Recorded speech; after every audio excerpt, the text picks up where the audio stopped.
Punto es el tiempo del centro del país. En la semana tuvimos la oportunidad. Recuerde que estamos en 3 semanas, de lunes a viernes, de 5 a 6 de la tarde, por la estación hermana, 104.1 FM, 1500 de AM, juntos. Y ahí, en este espacio informativo, tuvimos la enorme fortuna de platicar con el subsecretario de Hacienda, Gabriel Llorio. Nos hace un análisis del reporte semestral de las finanzas públicas, deuda pública, todo lo que está alrededor de los dineros, la economía, lo que vive México. Y también hablamos de el dato que se conoció, dato preliminar del primer semestre del 2022 en cuanto al crecimiento del Producto Interno Bruto. Le vamos a presentar parte de la charla con el subsecretario Gabriel Llorio. El INEGI dio a conocer lo que es la información del PIB trimestral. Es todavía la información preliminar. Todavía va a tener una revisión, pero lo importante que deja ver esta información es que el PIB creció 1% en el segundo trimestre, pero que en la primera mitad del año del 2022 el Producto Interno Bruto mexicano prácticamente ya creció casi 2%. Y esto significa que es muy poco probable que no se crezca durante el tercero y cuarto trimestre, por lo tanto el piso actualmente ya de crecimiento para este año es del 2%, y probablemente va a cerrar el año con un ligero, ligeramente arriba del 2%. Nosotros hace un par de meses estimamos con nuestros modelos econométricos, y no estamos en la carrera de pronósticos, las variables las usamos para formular el presupuesto, pero más o menos ya se dejaba ver que el crecimiento iba a estar entre 1.4 y 3.4, y la media era 2.4. El Fondo Monetario inclusive hizo esta revisión. Los motores de crecimiento que se están viendo actualmente tienen que ver, a riesgo todavía de sobresimplificar un poco esto, porque es más compleja la economía. Por ejemplo, el 70% tiene que ver con el consumo interno y el 30% tiene que ver con el sector externo. En el consumo interno lo que estamos viendo ya es una recuperación de un sector que estaba muy rezagado, que es el de servicios, donde hay mucha proximidad social, y estas ondas que tenemos de COVID, las nuevas olas de COVID, tienen secuelas económicas y han ido impactando la economía y sobre todo la recuperación de la parte de servicios. Entonces aquí hay todavía potencial para crecer. Por la parte externa, que es el 30% nada más, lo que estamos observando también es México tiene un nivel promedio de inversión extranjera directa que está llegando a México.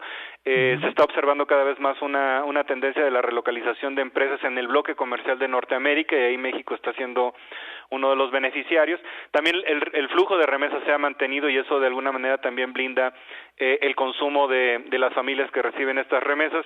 Entonces el consumo interno se mantiene resiliente, la economía parece ser hasta este momento que se mantiene resiliente, y lo digo parece ser porque estamos viendo una coyuntura global muy adversa, ¿no? Muy complicada, con la invasión de Rusia en Ucrania, la suspensión de las cadenas de valor, la interrupción de cadenas de valor, precios de los insumos energéticos muy altos. Entonces en esta situación tan compleja, México todavía refleja fortalezas económicas muy claras.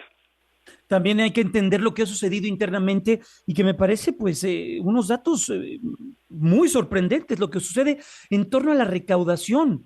La recaudación que hace el sistema de administración tributaria, el servicio de administración tributaria, ha estado en niveles récords en ciertos momentos, subsecretario.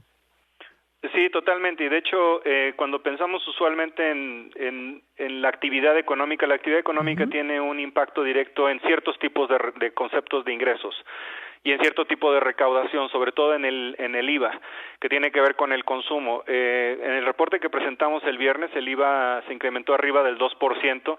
Eso está muy en línea con el crecimiento económico observado durante esta primera mitad del año. Usualmente tiene esta relación 1 a 1, el crecimiento y el consumo, de tal manera que eso está reflejando en la recaudación de IVA. Lo que también sorprende bastante es la recaudación del ISR, que tiene que ver con la rentabilidad o las utilidades que generan las empresas, que están reflejando también las utilidades que se generaron el año pasado junto con el primero y segundo trimestre de este año, y esta recaudación creció arriba de 16%. Además, también tenemos un mayor precio del petróleo, y esto ha generado que, en conjunto, los ingresos totales del sector público estén por encima de lo que autorizó el Congreso en 160,000 millones de pesos, aún incluyendo los recursos que estamos utilizando para mantener el precio de la gasolina estable. Estamos platicando con el subsecretario Gabriel Llorio, subsecretario de Hacienda. ¿Qué nos puede decir en torno a la deuda? Lo que está haciendo en este caso la Hacienda Pública en torno a la prudencia fiscal y a no endeudarnos de más para poder tener finanzas públicas sanas. Sí, esta fue una definición de política que se estableció desde el inicio de la administración, y es que era la deuda se va a mantener estable, controlada. Cuando tuvimos el impacto de COVID, la deuda se incrementó por la caída del Producto Interno Bruto, pero la deuda como porcentaje del Producto Interno Bruto actualmente se ha venido reduciendo desde COVID. En COVID alcanzó a mitades del año cerca de 52%, cerró en 51%, actualmente la tenemos en 46%. Entonces la deuda se ha venido ajustando. Esto es una señal muy fuerte de prudencia fiscal. Estos choques que a veces vamos viendo globales que se están experimentando se están usualmente enfrentando con ajustes en la eficiencia del gasto y manteniendo el combate a la evasión, y esto permite precisamente que no tengamos que utilizar más endeudamiento que el endeudamiento que aprobó el Congreso de la Unión en el paquete del programa económico. La deuda al mismo tiempo también la hemos refinanciado de manera muy activa durante el 2020 y 2021, que las tasas de interés eran muy bajas, era el famoso ambiente de tasas bajas. Realizamos refinanciamiento por alrededor de 11,000 millones de dólares en los mercados internacionales. Entonces esto actualmente se refleja también en un bajo costo financiero, una deuda controlada, una deuda estabilizada, y probablemente la deuda va a andar fluctuando alrededor del nivel que lo tenemos actualmente. Esa es el objetivo de política financiera, pero también lo están reconociendo las agencias calificadoras, ¿no? Nos han ratificado las calificaciones, han quitado las perspectivas negativas, y uno de los elementos importantes es que esta deuda se mantiene estable, controlada, e en algunos casos inclusive en tendencia descendente. Para las finanzas públicas, ¿qué significa y cómo es que este gobierno ha podido continuar con los proyectos que están alrededor de Petróleos Mexicanos y de Comisión Federal de Electricidad, que en su momento era lo que algunas calificadoras veían como riesgoso, lo que ocurría en ese sentido, subsecretario? Sí, lo que pasa es que la mayor parte de las calificadoras, cuando analizan este tipo de retos fiscales, lo asocia inmediatamente a rigideces del gasto. ¿Y qué quiere decir esto? Que si tenemos una obligación la vamos a tener que pagar con deuda porque no hay mayor recaudación. Yo creo que la administración actual ha sido muy exitosa, uno, en incrementar la recaudación sin necesidad de subir los impuestos, y eso significa combate a la evasión. Y por el lado del gasto, ha sido muy eficiente también en generar eficiencias en el gasto. Cuando hay un subejercicio se reasigna inmediatamente. Estos esfuerzos de austeridad son muy importantes porque la austeridad a veces es mal entendida, pero está enfocada a no tener gastos innecesarios, a reducir los gastos innecesarios al mínimo, por ejemplo, los viajes al exterior. También hay un enfoque muy activo de cuenta única del Tesoro, y quiere decir que la liquidez no la queremos tener fuera de la tesorería, sino concentrada en la tesorería para lidiar con estos choques. Entonces, este manejo ha prácticamente que está en línea con lo que usualmente son los planes de austeridad que anuncia el presidente, ¿no? Y acaba de anunciar su nuevo plan de austeridad que le llama él el plan franciscano, pero tiene que ver precisamente con eficiencias del gasto, mantener una base de ingresos alta o subirla, y esto implica que no usemos endeudamiento. Esto nos da mayor flexibilidad o margen de maniobra hacia los siguientes años para lidiar con cualquier tipo de choque que pueda existir a nivel global. Ya sabemos que, uno de los grandes objetivos que tiene, en este caso el Banco de México, es tener control o las herramientas que puedan controlar la inflación. ¿Qué debemos ver o qué debemos esperar de la Hacienda sobre lo que está ocurriendo en torno a la inflación, subsecretario? Que es, sin duda, pues una de las preocupaciones mayores que tienen los consumidores en nuestro país, y seguramente pues las autoridades financieras y hacendarias de nuestra nación.